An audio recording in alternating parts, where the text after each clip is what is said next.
Vu du ciel, le domaine du Marcanterre offre un panorama unique. 900 hectares totalement préservés, où la nature, pense-t-on, règne en maître depuis toujours.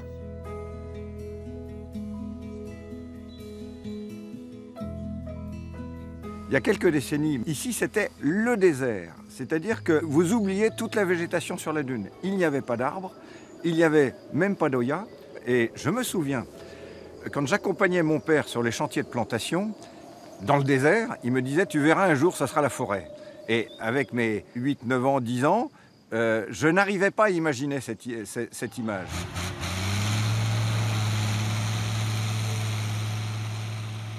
À la fin de la guerre, mon père s'est dit « qu'est-ce que je fais de mon domaine ?» Il fallait bien en faire un outil de travail. Mon père était un entrepreneur et il s'est dit « je vais créer une activité agricole dans certaines plaines du domaine ». Il a voulu produire des productions nobles et ça a été la production de tulipes, de jacinthes, enfin de bulbes à fleurs en général. Michel Janson, le père de notre guide, se lance alors dans un pari complètement fou. Transformer ces terres humides et sablonneuses en plaines cultivables. Il se donne 3 ans.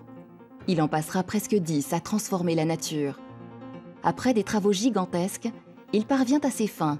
Mais après quelques années, la culture des fleurs s'avère trop périlleuse et pas assez rentable. Et un jour, on s'est dit, allez, on change de cap. On a creusé des mares, on a agrandi les plans d'eau, on a recréé un site naturel qui est en fait à l'origine totalement artificiel.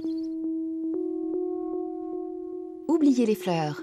Michel Janson imagine un espace dédié aux oiseaux. Et c'est ainsi que naît le parc ornithologique.